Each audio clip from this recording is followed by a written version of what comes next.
연말 되면 다들 바쁘시죠? 내년도 사업 계획 세우시느라 정신 없으실 텐데요. 그런데 만약에 2025년 우리 회사의 운명을 좌우할 가장 중요한 결정이 바로 올해 말에 내는 세금에 달려 있다면 어떠시겠어요? 대부분의 대표님들이 그냥 지나치지만 사실은 절대로 놓쳐서는 안 될 핵심적인 절세 전략들 지금부터 하나하나 파헤쳐 보겠습니다. 자, 본격적으로 시작하기 전에요. 이 질문을 스스로에게 한번 던져보시면 좋겠습니다.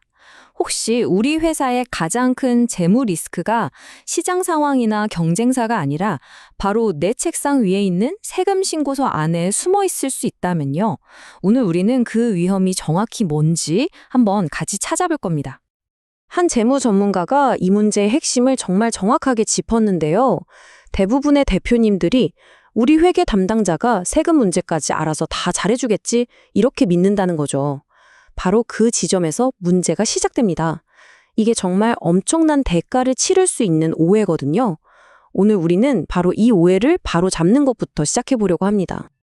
자, 그래서 오늘 우리가 뭘 살펴볼 거냐면요. 먼저 CEO들이 흔히 빠지는 세무적인 사각지대를 들여다볼 거고요. 그 다음에 대표님이 사실은 모자를 2개 쓰고 있다는 사실, 그리고 그게 어떻게 새로운 기회를 만드는지 알아볼 겁니다. 마지막으로 올해가 가기 전에 당장 해야 할 긴급 조치들까지 이 순서대로 한번 따라와 보시죠. 그럼 첫 번째, CEO의 재무 관리에서 가장 큰 오해부터 풀어보겠습니다. 바로 기장 담당자와 세무 전략가는 완전히 다른 역할이라는 점이에요. 많은 분들이 이걸 같다고 생각하시는데 이 둘의 차이만 제대로 이해해도 정말 수많은 돈을 아낄 수 있는 챗가름이 됩니다. 이렇게 한번 상상해 보세요. 기장 담당자는요, 말하자면 역사학자 같은 분이에요. 우리 회사의 과거 재무 기록을 법에 맞춰서 정확하게 기록하고 신고하는 아주 중요한 역할을 하죠. 하지만 세무 전략가는 미래의 건축가에 가깝습니다. 단순히 과거를 기록하는 게 아니라 앞으로 내야 할 세금을 최소화하도록 건물의 청사진을 그리는 사람이죠. 역사학자에게 고층 빌딩 설계를 맡길 수는 없잖아요. 이 두 역할을 혼동하는 순간 예고 없이 세금 폭탄을 맞을 수 있는 겁니다. 좋습니다. 전략이 필요하다는 건 이제 알겠는데 그럼 도대체 어디서부터 시작해야 할까요? 정답은 의외로 간단한 데 있습니다. 대부분의 오너 CEO들이 놓치고 있는 사실, 바로 대표님은 모자를 하나가 아니라 2개를 쓰고 있다는 겁니다. 그리고 진짜 기회는 바로 그 두 번째 모자에 숨어 있어요. 자, 보세요. 대부분의 시간 동안 대표님들은 이 경영자의 모자를 쓰고 계시죠. 월급 받고 보너스 받고 회사 운영을 고민합니다. 그런데 가끔 잊어버리시는 게 있어요. 바로 내가 이 회사의 주인, 즉 주주의 모자도 쓰고 있다는 사실을요.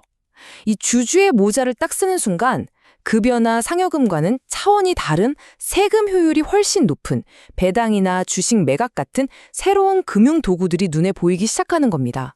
완전히 다른 세상이 열리는 거죠. 자, 그럼 이런 궁금증이 생기실 거예요. 아니, 회사에 쌓인 이익을 어떻게 하면 세금은 가장 적게 내면서 내 개인 자산으로 안전하게 가져올 수 있지? 바로 이 질문에 대한 답이 주주의 모자를 썼을 때 쓸 수 있는 강력한 전략들 안에 있습니다. 핵심은 이겁니다. 높은 세율이 적용되는 월급을 많이 받는 대신에 주주로서 배당을 통해 이익을 나눠 갖거나 내가 가진 주식 일부를 회사에 다시 파는 거죠.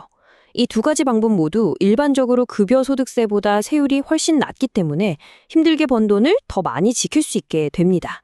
특히 자사주 매각은 나중에 자녀에게 회사를 물려줄 계획이 있다면 회사 가치를 전략적으로 관리하는 아주 유용한 수단이 되기도 하고요. 자, 이제 제가 생각하기엔 거의 비밀병기 같은 걸 하나 소개해 드릴게요. 많은 분들이 잘 모르시는데 아는 분들은 정말 잘 활용하고 있는 제도입니다. 대표님은 물론이고 회사 그리고 직원들까지 모두에게 혜택을 주는 마법 같은 도구, 바로 사내 근로복지기금입니다. 이게 뭐냐면요, 아주 간단해요.